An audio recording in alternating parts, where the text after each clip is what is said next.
Hey, Brian from Garage Mahal. Today we are going to be doing an oil change on my T474, and we are going to be using a Viver low profile oil drain pan factor, and we're getting ready to do an oil change, so definitely make sure you put your bucket up in the air, and I'll show you why in a second. We have our oil pan under there getting ready because we're going to be doing a couple things. We're going to be draining the oil, front axle, and the hydraulic fluid. May not get to all of it in this video, but just kind of show you. I hit 50 hours, but if you look outside, we had a little bit of snow, so I ended up having to push this a little bit beyond its hours. So as we pull that up, so 51.9 hours. So we went over just about 2 hours. Not hypercritical, but definitely try to stick around that 50-hour mark. And first things first, your brush guard, you definitely want to move that forward, and it's got two little handles there that you can kind of loosen that up with. Next, you have your hood release, and you want to pop that, and then you are going to raise your hood up. And if you're just watching this video to find out a little bit more about TYM, this is all the components. So that is your battery, your hood latch, which we just did. That's your horn. So there's a lot of room to actually upgrade that horn to something, I don't know, more menacing if you wanted to. That is your air filter. Each radiator, you have one for your hydraulics, one for your motor. They have a separate screen in front that you can pull out and clean. Mine's not too bad considering the area that I'm in, but if you do a lot of hard farm work with it, you will definitely want to pull these trays out and definitely blow them out with some air. And then you have one here, and that's for the motor. And then here on this side you have a bunch of components here. So that is your compressor for the AC. Yes, I have heating and cooling in mine. That is your oil fill. That is your fuel filter line for your diesel. And then back here is your oil filter. And then back there, kind of hard to see, but that is your dipstick for the oil. So we're going to be changing that oil filter, checking our fuel oil levels. It takes 4.5 quarts roughly of the 15W-40.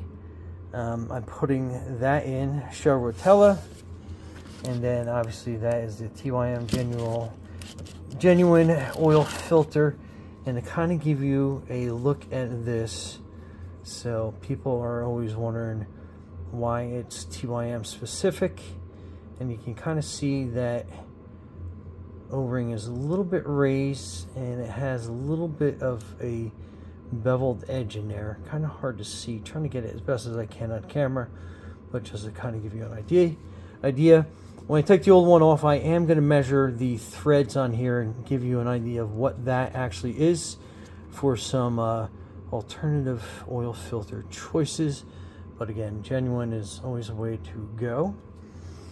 And then on this side of the TYM engine is your alternator. So it's a little one because there's not a lot of electrical components on this that are electrical, which makes this obviously a great tractor compared to some of the bigger brothers that have all sorts of gadgets and gizmos. And that is your antifreeze coolant level. So it is at the minimum. I've never looked at this while it is warm, so I'm wondering how close to the max that is, but we'll get there eventually.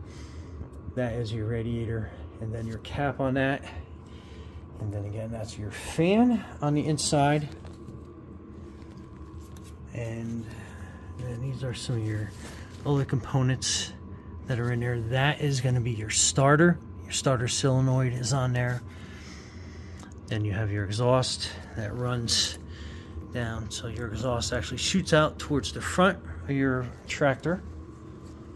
And then that's basically all the engine components that I can see to point out. And then let's get right into the oil change, which is going to be below there. Oh, front axle service is also due at 50 hours. and your oil fill for that is going to be right there. And then your drain, you have one on either side on that part of the axle, and then on the other side you have one on there, and then I believe there's one in the middle as well, so you can drain that all. And then your oil drain is going to be underneath. We'll get a view from under there. There's actually 2 oil plugs because the body of the tractor runs down the middle, so the oil pan is split to either side, just so you understand why that is why.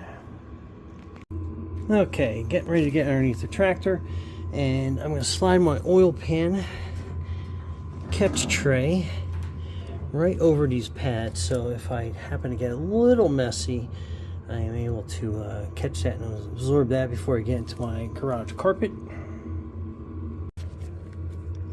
Okay, so from underneath, that is your front axle, and that is that other drain plug I was telling you about in the center, and also that is a grease fitting that I have not noticed. That we'll make sure that we grease that up really good. And then up under here, those are the 2 oil drain bolts, which I have the backhoe attachment on, so this whole bar gets kind of like in a way of us getting a clear shot of that. But we are going to see if we can't put the camera up here. Okay, so we're going to get the first one here. Actually, we're going to get the first one, which is kind of like behind the camera, behind the oil pan, and then we'll get the second one flowing, where it's basically a 17mm, and this is the drive shaft that runs in between the oil pan, just to kind of give you an idea of how that works. Okay, so got some paint over it from the factory, so we'll get that going. So that's good. Then we'll get this other side going. And it is a tight fit on a 17. Let's give you an idea. Okay.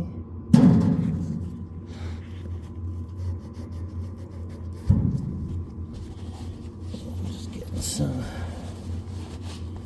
oil off my gloves. Another great thing about these absorbing pads, kind of clean up as you go. So we got a pretty healthy stream of oil coming out.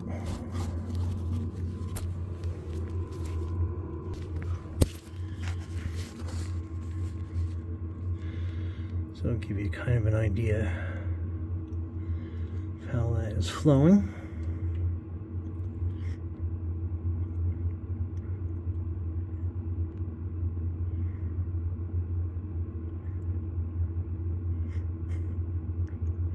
And since I did the left-hand side first, and that one is definitely almost done draining. And then we got the right side. And we'll just let that drip for a little bit.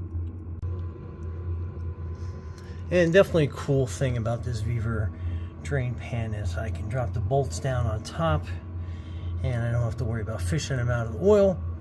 And then, like I said, you get a nice smooth stream through the screen into the basin. So that's pretty wild. Okay, so it looks like we are just about done draining. So let's take a peek underneath.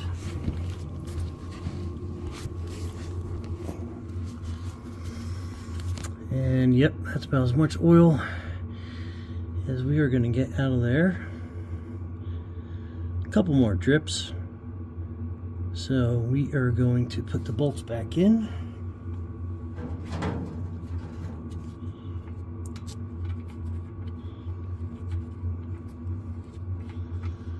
And just nice and gentle so we don't cross thread anything.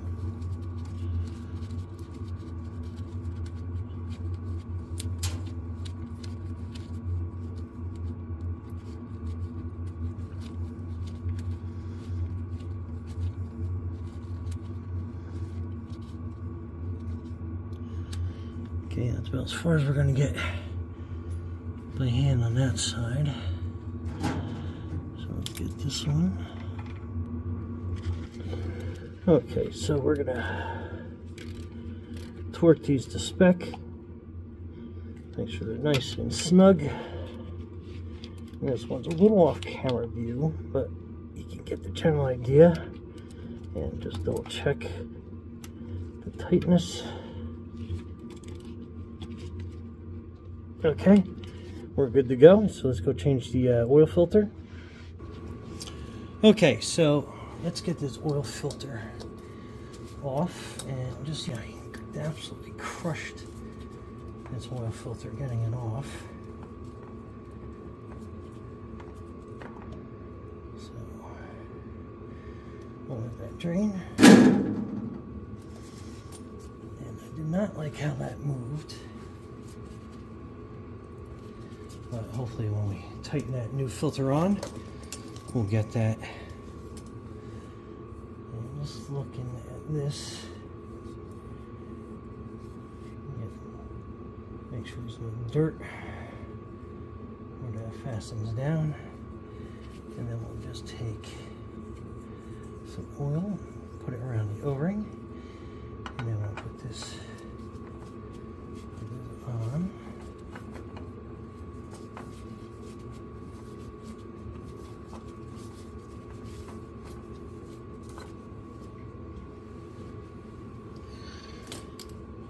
Always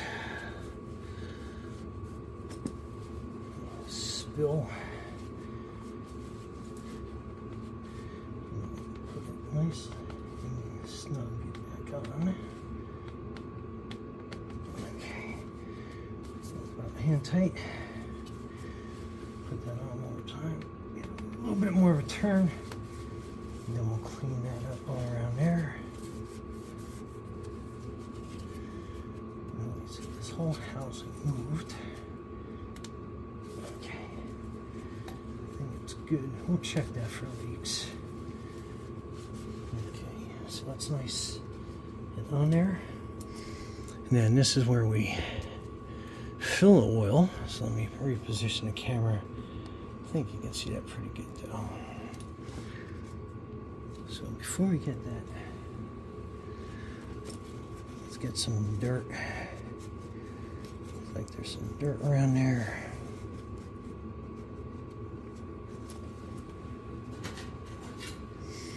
Give that a shot of WD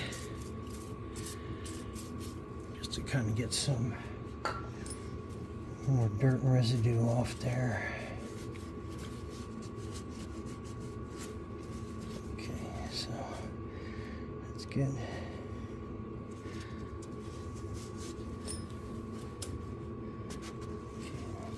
That.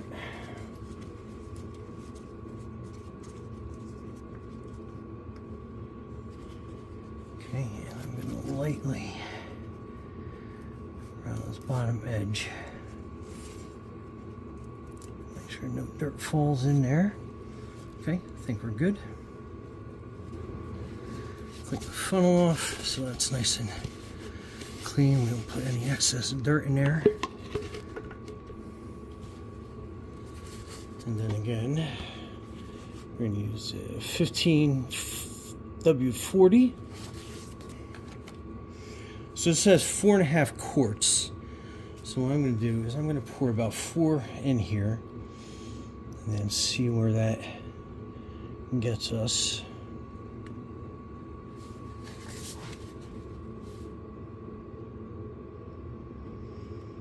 Give you more of a wide view. Kind of give you how much we've poured in there so far.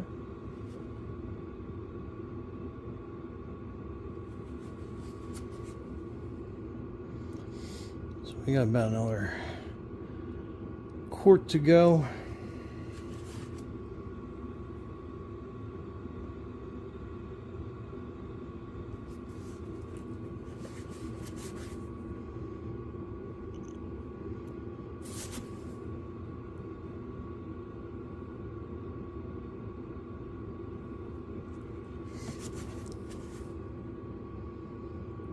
About half a quart.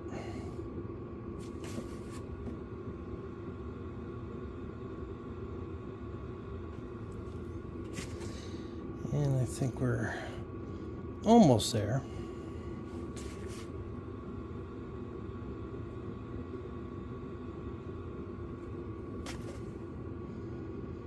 Okay, so we're looking at that line. I don't have it totally level.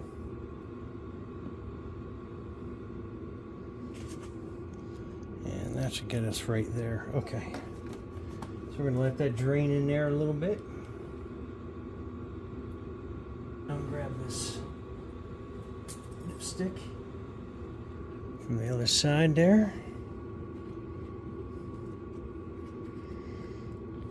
It's kind of hard to see where we're exactly at, so let's clean that off completely. Put that back in. I know it's going to take a little bit to go in there. So it's not all the way drained down. So we're going to give this a couple. So it's not all the way drained down. You can see it's not quite halfway yet. Okay, so we'll let that drain in for another minute. And that reading looks like we're about 3/4.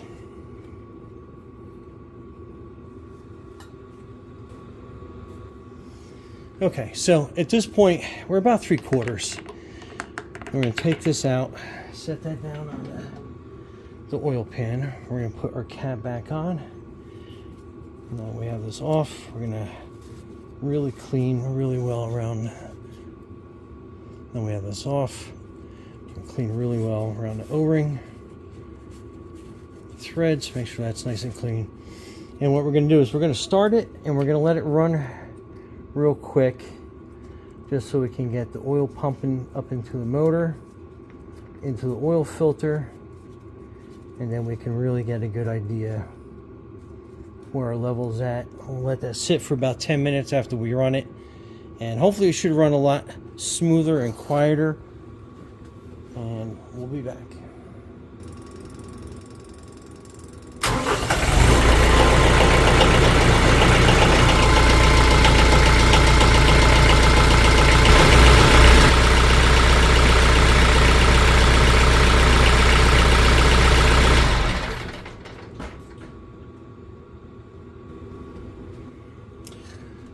Okay, so if you heard what I heard, it got like a lot quieter after probably about like 15-20 seconds with that new oil up and circulating around. So I'm really excited to see how that's going to run once I get the cover down and outside.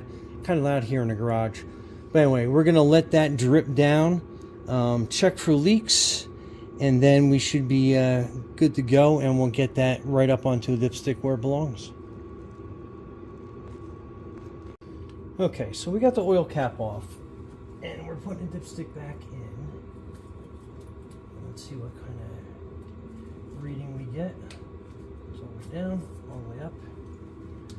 So we are not quite halfway. So I'm going to add the rest of the oil in there. Let's see how we get.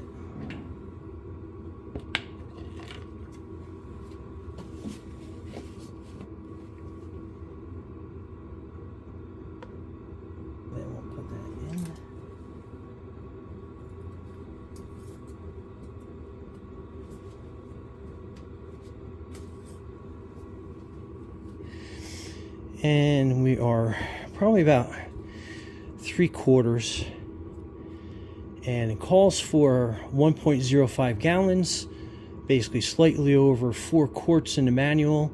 So we basically added 5 quarts in total, and we are still not right there at the end of the dipstick, but that's fine. We're 3/4. I think that's a safe margin to work with. Good enough in there. That is the oil change for your TYM 474. Make sure that's on there pretty good. And again, I didn't like how this shifted, but I don't think it was enough to make any issues. We'll just keep an eye on it, but other than that, off to the rest of our 50-hour maintenance. So